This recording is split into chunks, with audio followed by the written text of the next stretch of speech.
নমস্কার বন্ধুরা, আমি পাভেল। আপনারা দেখছেন টক অফ ট্রিস।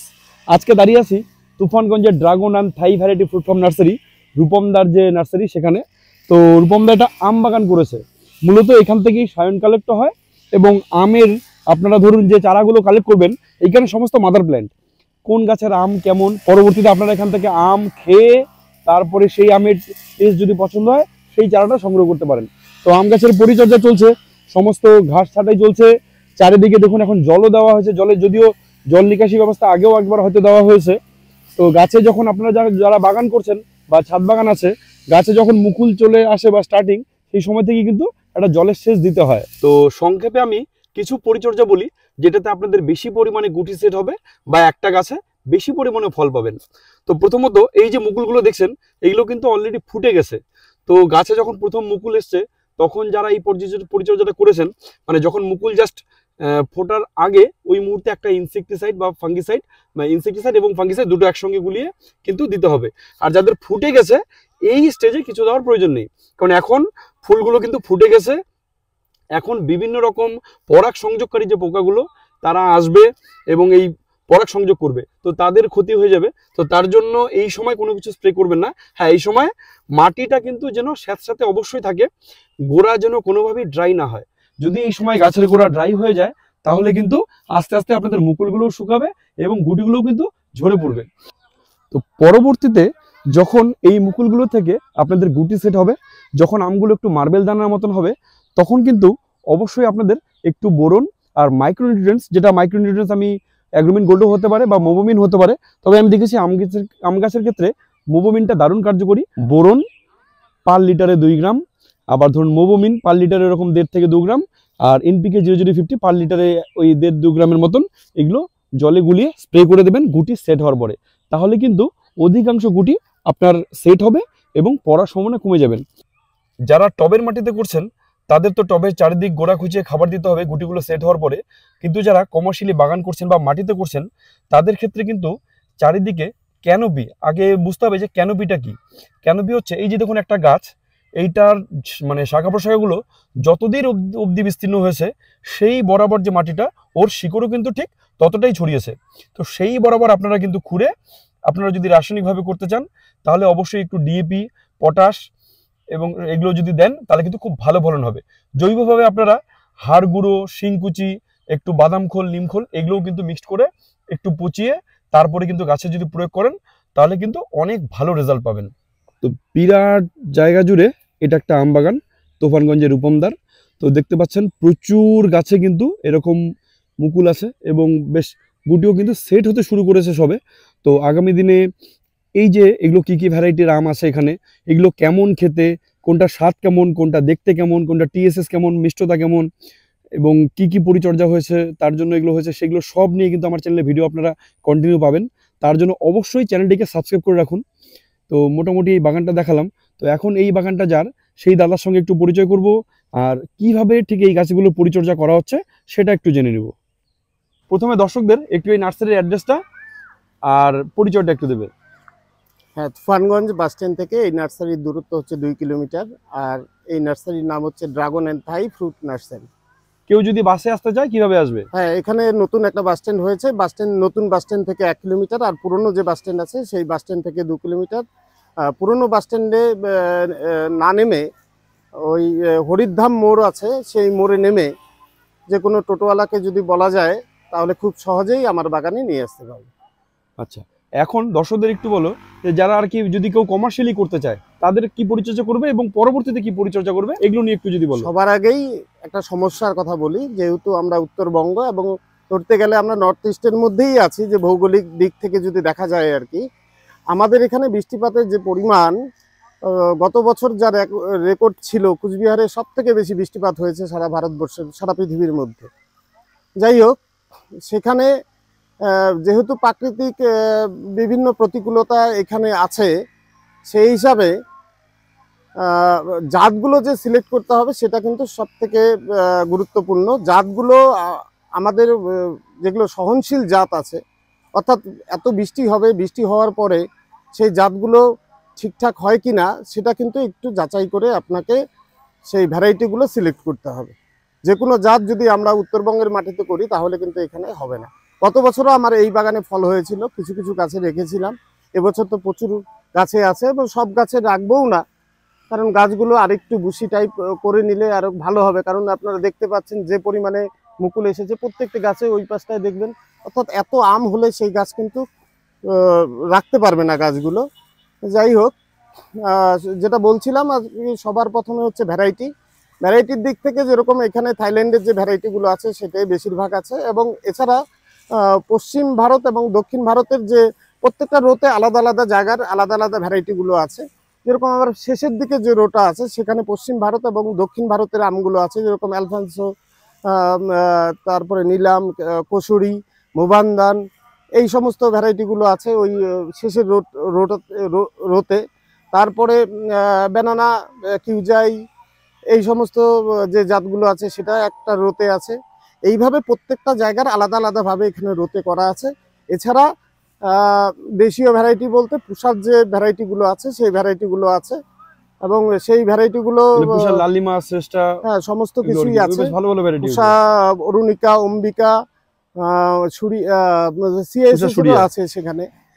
যাই হোক, তারপরে লালিমা, শ্রেষ্ঠা, মনোহরি, দীপশিখা, এই সমস্ত চারা পরবর্তীতে মানে এখানে अवेलेबल আছে। হ্যাঁ, এখনো সেই চারা এবছর মোটামুটি ধরেন আমরা একটু দেখবো আর কি, গাছটা বুশি টাইপ করব। এখনই আমরা সেই গাছগুলো থেকে সায়ন কাটবো না, 3 বছর না হলে কোনো গাছ থেকে আমরা কাটবো না।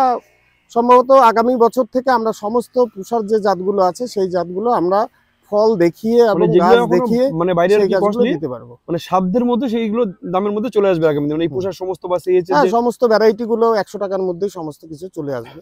আচ্ছা, এবারে যে মুকুলের একটু পরিচর্যা, যে এই মুহূর্তে বা এর পরে কি পরিচর্যা হবে মুকুলের মাটির গাছ, সেখানে পরিচর্যার সেরকম কোনো ব্যাপার নেই। শুধুমাত্র যখন প্রতি 2 মাস অন্তর বা 1.5 মাস অন্তর আমরা বরাবরই কি করি, ফাঙ্গিসাইড, ইনসেকটিসাইড দিয়ে যাই। আর মুকুল আসার আগে আমরা জলটা একটু বন্ধ করে রাখি, সেই সময় আমরা জল দেই না, গাছকে একটু স্ট্রেস দিতে হবে, তবে মুকুলটা আর কি শীতকালে পুরো জল বন্ধ আছে। এখন যেরকম আজকেই জল দেওয়া হয়েছে, সামান্য পরিমাণে দেওয়া হয়েছে, যেহেতু বৃষ্টি হয়নি আমাদের এখানে, সামান্য জল দেওয়া হয়েছে। এইভাবে আবার যখন এই মুকুলগুলো যখন মটর দানা সাইজ হবে ফলগুলো, তখন আমরা আবার ইনসেকটিসাইড, তারপরে ফাঙ্গিসাইড সেগুলো ব্যবহার করব। তারপরে একটু পিজিআর হিসাবে প্ল্যানোফিক্স ব্যবহার করতে পারি। তারপরে অনেক কিছু আছে আর কি, যেগুলোর মধ্যে সমস্ত গুণাগুণ আছে। মাইক্রোনিউট্রিয়েন্টস বা বোরনের ব্যবহার হয়তো, হ্যাঁ, বোরন তো ব্যবহার করতেই হবে, মানে ফলটাকে মসৃণ এবং সুন্দর করবে, এবং ওই ফল ফাটার যে ব্যাপারটা সেটাও কমে, বোরনে সেটাও কমাবে। অর্থাৎ সমস্ত মাইক্রোনিউট্রিয়েন্ট সেটা দিতে হবে একবার, এবং যখন একটু বড় হয়ে আসবে তখন আরেকবার দিতে হবে, এইভাবেই। এছাড়া যে আমরা ফাঙ্গিসাইডগুলো ব্যবহার করি একটু ভালো ব্র্যান্ডেড কোম্পানির যেগুলো আছে, তাহলে কি হয়, দীর্ঘদিন পর্যন্ত আমাদের দিতে হয় না, অ্যাকশনটা থাকে আর কি। যেরকম নামগুলো বলছি, মিস্টার যেরকম দেই, বায়ারের বিভিন্ন ফাঙ্গিসাইডগুলো আছে সেগুলো ব্যবহার করি। তাতে কি হয়, পরিচর্যাটা কম করতে হয়। আর মাটির গাছে সেরকম পরিচর্যা নাই বললেই চলে। আর আমার এই গাছগুলো মানে চারদিকে এখন যেটা চলছে আর কি, ম্যালফরমেশন, কিন্তু ম্যালফরমেশন কি জিনিস সেটা কিন্তু আমার বাগানে আজ পর্যন্ত আমি দেখিনি। প্রত্যেকটা গাছ আপনি ঘুরিয়ে ঘুরিয়ে দেখাবেন ম্যালফরমেশন কি, সেটা কিন্তু আমি আজ পর্যন্ত এই বাগানে দেখিনি। কিন্তু এটা প্রতিটা গাছের প্রতিটা মুকুল একদম ফ্রেশ। আর এই যে ম্যালফরমেশন যেটা চলছে আর কি, সেটা কিন্তু ভয়ঙ্কর রূপ ধারণ করেছে বর্তমানে, যেটা দেখছি গাছের ক্যান্সারের মতন ব্যাপার। যেগুলো দেখছি পুরো বাগান নষ্ট হয়ে যাচ্ছে। কিন্তু আমি যেটা বললাম একটু আগে, যে আমার বাগানে সেই ম্যালফরমেশন কিন্তু কোনো রকম কোনো কিছু নেই। কারণ এটার একটা আমি যেটা মনে করি সেটা হচ্ছে, ওই যেখানে গাছটা বসানো হয় সেটা যেন রৌদ্রোজ্জ্বল, অর্থাৎ 24 ঘন্টা যেন সেখানে আলো বাতাস সেখানে প্রবেশ করতে পারে। অর্থাৎ গাছের উপরে গাছ, এখানে হাই ডেন্সিটি বজায় রাখা হয়েছে, এগুলো এবার কেটে দিয়ে আবার ছোট করে দিব। হ্যাঁ, আবার মাঝে মাঝে কিছু গাছ আছে ফল হারভেস্টের পরে বা কিছু যেগুলো সাজানো হবে সেগুলো, এই গাছগুলো যেরকম পটে করা আছে, এই গাছগুলো যেরকম বিক্রি করে দিব। এই গাছটা যেরকম পটে আছে, 12 ইঞ্চি পটে আছে, হ্যাঁ, অনেক প্যাকেট সময়, মানে কেউ যদি মানে রেডি ফল গাছ একদম, মানে কেউ যদি একদম মানে এরকম ফল সমেত বড় গাছ চায় তো সেটা अवेलेबल আছে। একটা দেখবেন এটা মাটিতে আছে, এটা পটে আছে, একটা করে পটে, একটা করে মাটিতে। হ্যাঁ, এটা একটা করে উঠিয়ে দিব। তো দর্শকরা আপনারা দেখছেন, যারা একটু বড় রেডি গাছ চান, এই ধরনের গাছ কিন্তু রেডিমেড এখান থেকে পাবেন। একদম ড্রামে সেট করে যদি চান সেভাবেও কিন্তু সেট করে আপনাদের দেওয়া হবে, বা বড় প্যাকেট সহকারে এই ধরনের রেডি বড় গাছ কিন্তু এখান থেকে কালেক্ট করতে পারবেন। চারিদিকে এরকম মুকুল, মানে আম বাগানটা এখন রীতিমতন ফুল বাগানে সেজে উঠেছে। তো কিছু ভ্যারাইটি আপনাদের দেখাবো এখন। এইখানে যেটা দেখা হচ্ছে এটা আলফানসো। আচ্ছা, তো ফলের রাজা আম, আমের রাজা আলফানসো। তো সে দেখুন গাছটা কিন্তু বেশি বড় না। এখানে লাগানোর কতদিন হয়েছে? এখানে 2 বছর হলো। তো 2 বছরের গাছে দেখুন কি পরিমাণ মুকুল এসছে। তো শুধু থাইল্যান্ডের ভ্যারাইটি যে তাও না, এই আলফানসো কিন্তু ছাদ বাগানে সেভাবে সফল হতে না দেখলেও এখানে দেখুন এক ছোট গাছে কিন্তু মাটির গাছ প্রচুর পরিমাণে মুকুল এসছে। তো মাটিতে প্রচুর রুটটা আর কি বেশি ছড়ায়। তো দাদা এই সময় তো মোটামুটি সমস্ত চারা কম বেশি অ্যাভেলেবেল আছে, চারাই ছোট বড় মাঝারি সব রকম চারা। শুধু পুষার কিছু জাত আছে যেগুলো মানে কম পরিমাণে আনা হয়েছে, কারণ সেগুলো তো মানে চাইলেই তো আনা যায় না। কারণ গত বছর আমরা রিকোয়ারমেন্ট ছিল আমাদের, গত বছর কিছু আনা হয়েছিল, আর এই বছর কিছু আসবে সেপ্টেম্বর অক্টোবরে, কিন্তু পরিমাণটা খুবই কম। কারণ সেন্টার থেকে ওই যারা চাষ করে তাদেরকেই দেওয়া হয়, এবং যেহেতু আমি জমিতে লাগাবো সেটা স্যারদের সঙ্গে কথা বলে যদি কিছুটা বাড়িয়ে নিতে পারি সেটা চেষ্টায় আছে। কিন্তু চারা কিছু পুষার সমস্ত ভ্যারাইটি আছে, এছাড়া থাইল্যান্ডের যে জাতগুলো আছে সেগুলো তো আছেই, অ্যাভেলেবেলই আছে। সেগুলো 50 টাকার থেকে 100 টাকার মধ্যে দাম। যেটা একটা জনপ্রিয় আম মিয়াজাকি, যেটা নিয়ে মাঝখানে খুব হাইপ ছিল, এখন যদিও কমে গেছে। তো সেই মিয়াজাকি চারা এখন কততে নেমেছে? 80 টাকা দাম। তো মিয়াজাকি চারা দেখতে পাচ্ছেন 80 টাকাতে কিন্তু আপনারা মিয়াজাকির মানে একটু বড় ধরনের চারাই তো মোটামুটি 2.5 ফিটের চারা কিন্তু এখন পেয়ে যাবেন মাত্র 80 টাকায় এই নার্সারিতে। তো এখন একটা আম দেখতে পাচ্ছি, এটা 12 মাসের জন্যই রাখতে রাখতে সে নষ্ট হয়ে গেছে অনেকটা। ও দর্শকদের দুঃখিত যে আমার আসতে দেরি হয়ে গেল। তো এটা বাড়ি 11 বাংলাদেশের বাড়ি 11, সারা গাছটা দেখতে পাচ্ছেন এটাই কিন্তু বাড়ি 11 কাটিমন বাড়ি 11। এগুলো সারা বছর ধরেই হয়ে থাকে, আমি তো দেখাই হয় না। তো কাটা হোক, দেখা যাক কেমন আছে। এখনো যদিও মানে অনেক আগেই পেকে গেছিল। তো যারা এখনো মোটামুটি উপরের পোর্শনটা ভালোই আছে, তো যারা 12 মাসি করতে চান, মানে কাটিমন তো সবার সেরা আমি একটা বলি মোটামুটি, যে খুব সহজে করার জন্য সঙ্গে বাড়ি 11 এটাও কিন্তু আপনারা করতে পারেন। পেকে গেছে প্রচুর। হ্যাঁ, তো বাড়ি 11 কেমন খেতে? আমরা মিষ্টি, ভালো মিষ্টি আছে, আঁশ আছে, আঁশ নেই একদম, খেতে ভালো। তো দাদা কাঁচা মিঠা তো একটা যেটা মানে কাটিমন, সেটা অবশ্যই ভালো। এবার কাঁচা মিঠার জন্য আরো সেরা ভ্যারাইটি কি আছে? কাঁচা মিঠার মধ্যে সবচেয়ে দেখেন, কাঁচা মিঠা যেগুলো আছে আমাদের দেশীয় ভ্যারাইটি, ফলনটা কম হয়। সেদিক থেকে যদি আমরা কিউজাই আমটা দেখি, সেটা কিন্তু পাকাতেও ভালো।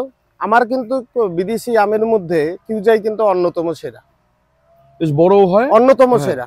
মানে অন্যান্য আমের হয়তো কালার ভালো বা যাই হোক না কেন, কিন্তু কিউজাইয়ের যে মানে ওর যে ধরেন এত টেস্ট, মানে কাঁচাতেও মিষ্টি পাকাতেও মিষ্টি। আর এটার সব থেকে ভালো গুণ হচ্ছে যতই বৃষ্টি হোক না কেন এটা কিন্তু কোনো রকম ভাবে খারাপ হয় না, কারণ চামড়া খুব মোটা আর কি। তো কিউজা নিয়ে আমার চ্যানেলে টেস্ট রিভিউ অলরেডি দেওয়া আছে, দর্শকরা যারা দেখেননি অবশ্যই দেখবেন। অসাধারণ, কাঁচা অবস্থাতেই খেয়েছি। তো দেখবেন যে কিউজের বড় চারা এখানে আছে, কিউজার বড় গাছ এটা। ও আচ্ছা, 15 ফিটের গাছ। তো দেখুন কিউজায়ের কিন্তু বিরাট চারা। এটা কত বছর আগে লাগানো? 7 বছর। তো কাঁচা মিঠা আম আমাদের বাঙালিদের বিশেষ করে একটা বেশ পছন্দের একটা আম, যে কাঁচা মিঠা আম, মানে নাম শুনলেই জিভে জল আসে, এরকম একটা ব্যাপার। তো এই কাঁচা মিঠা যারা লাগাতে চান এই কিউজাতে কিন্তু অবশ্যই লাগাবেন। এই কিউজের চারা অ্যাভেলেবেল আছে দাদা? হ্যাঁ অ্যাভেলেবেল। এগুলো কত করে? কিউজের চারা 80 টাকা, 100 টাকা।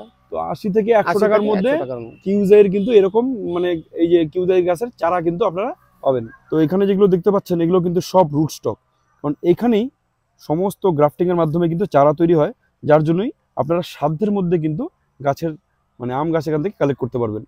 এবং এখানে সঙ্গে দেখতে পাচ্ছেন আরো এখানে একটা জাম বাগান, তারপরে জামরুল বাগান, সেটাও কিন্তু করা হচ্ছে। এটা বিরাট নার্সারি, 12 বিঘার নার্সারি, বিরাট ড্রাগন বাগান আছে, স্ট্রবেরি বাগান আছে, এবং এইদিকে যেমন কমলা লেবু বাগানও তৈরি হচ্ছে, এবং ওইদিকে মাল্টা বাগানও আছে। আমরা যারা আপনারা আমার চ্যানেলের নিয়মিত দর্শক তারা দেখেছেন বিরাট বিরাট 2টা ড্রাগন বাগানও আছে এখানে। তো এই নিয়ে অনেক ভিডিও অলরেডি চ্যানেলে আছে, আমি এই নার্সারির আপডেট আরও আপনাদের দেবো। তার জন্য অবশ্যই চ্যানেলে জুড়ে থাকুন, আর ভিডিওটি ভালো লেগে থাকলে অবশ্যই লাইক করতে ভুলবেন না, শেয়ার করবেন গাছপ্রেমীদের সঙ্গে। সবাই গাছ করুন, দেখবেন গাছ নিয়ে শরীর মন দারুণ ভালো থাকবে। অনেক অনেক ধন্যবাদ সবাইকে।